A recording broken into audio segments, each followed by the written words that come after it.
So, remember the Project Playtime revival? Yeah, that thing was supposed to bring the game back from the dead. At least I think. For a few weeks, it actually looked promising. Servers were filling up, creators were uploading videos, people were and for the first time in a long time, Project Playtime had a pulse. The problem? Having a pulse isn't the same thing as being healthy. Okay, why are we talking about health? Who the f wrote this script? The biggest issue was that the revival was built almost entirely on hype. Now don't get me wrong, hype is useful. Hype gets most people through the front door. But eventually people will have to stay because they're having fun, not because someone started streaming the game suddenly at 2 AM. A lot of players came back, played for weeks, got their nostalgia fix, then remembered why they left in the first place. Ooh, that one was cold there. And that's where the revival hit a wall. The community treated player count spikes as their permanent victories.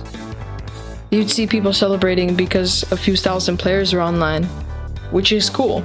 But players getting back is only half the battle. Keeping them is the hard part. It's kind of like throwing a huge party.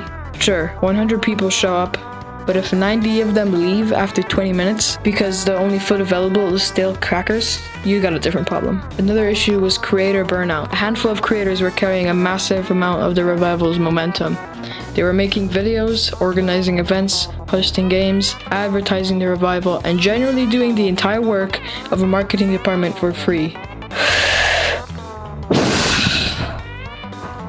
That works for a while. Like 2 months. I don't know math. But eventually, you run out of things to talk about. There's only so many times you can upload, Project Playtime is back, oh my god, I'm gonna go, before viewers start asking, okay, but is it still alive? And unfortunately, there wasn't enough new content to keep that momentum going. The revival also had a bit of an identity crisis.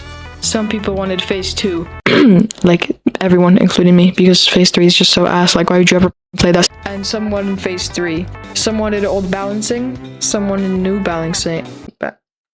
Some wanted the game to evolve. When a community can't fully agree on what version of the game is trying to revive, things get complicated pretty quickly. And then there's the hard truth. Most revivals don't fail because people hate the game. They fail because people have to move on. That's it. It's not dramatic, it's not some grand betrayal. People discover new games, new hobbies, new communities. The average player isn't sitting around 6 months waiting for a revival movement to succeed. They're already busy getting yelled at by strangers in a completely different game. The revival wasn't a total failure though. I think that's important to say. For a while, it brought people together. Old players came back, new friendships were made, creators got exposure. The community actually felt alive again. That's not nothing.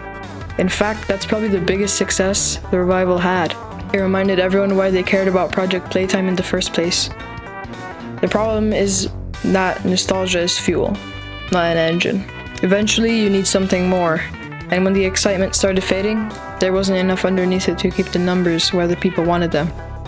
So did the revival fail?